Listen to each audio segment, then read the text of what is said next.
صبر سیکھ لیں، اللہ سب جانتا ہے۔ وہ جانتا ہے کہ آپ کب کن حالات سے گزرے ہیں۔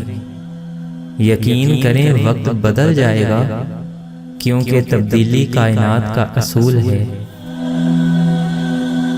جہاں اپنوں کے لہجوں کی اپنائیت دم توڑ جائے تو پریشان اور رونے کی بجائے فاتحہ پڑھ کر بخشش کی دعا کر دیا کریں۔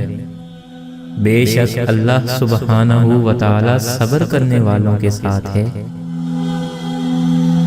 زندگی میں بعض اوقات کسی پریشانی کا آنا آپ کو بہت سی پریشانیوں سے بچانے کے لیے ہوتا ہے۔ صبر اور نماز سے مدد لیا کرو، بے شک اللہ صبر کرنے والوں کے ساتھ ہے۔ زندگی کی کتاب کے سب اوراق ہمارے مطابق نہیں ہوتے۔ اگر کوئی ایسا ورق سامنے آ جائے جس میں راحتیں نہ ہوں تو صبر کر لینا چاہیے۔ جس شخص کو اللہ کے ہر کام میں حکمت سمجھ آ جائے وہ زندگی میں کسی بھی واقعے کے رونما ہونے پر شکوہ نہیں کرتا۔ دکھ میں کبھی پچھتاوے کے آنسو مت بہاؤ، بلکہ یہ سوچو کہ تم وہ خوش نصیب ہو جس کو اللہ نے آزمائش کے قابل سمجھا۔ جس مقام پر آ کر برداشت ختم ہو جاتی ہے اسی مقام سے صبر شروع ہوتا ہے۔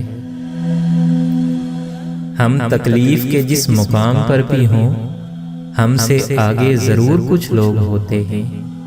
انہیں دیکھ کر ہمیں شکر کی لاٹھی تھام لینی چاہیے تاکہ راستہ سہولت سے کٹ سکے۔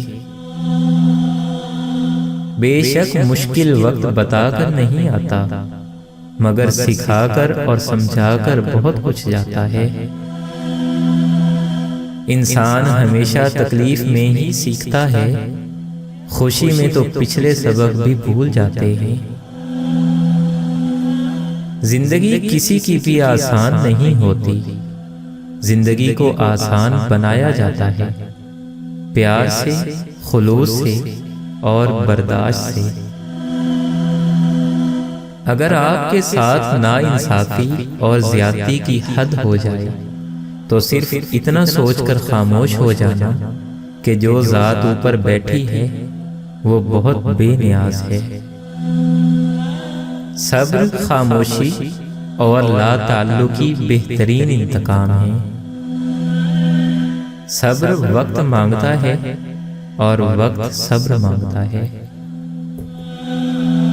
جب تجھ پر کوئی ایسی مشکل آ جائے جو تیرے بس سے باہر ہو تو صبر کر اور اللہ کی طرف سے کشادگی کا انتظار کر۔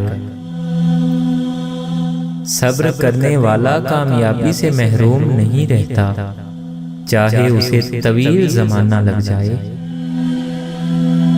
زندگی اس طرح بسر کرو کہ دیکھنے والے تمہارے درد پر افسوس کی بجائے تمہارے صبر پر رشک کریں۔ اللہ تعالیٰ نے جو دیا ہے وہ اسی کا ہے، اور جو کچھ لیا ہے وہ بھی اسی کا ہے، اور ہر چیز کی مدت مقرر ہے، بس صبر کرو۔ صبر کا دامن ہاتھ سے نہ چھوڑو، کیونکہ ہر کام آسان ہونے سے پہلے مشکل تھا۔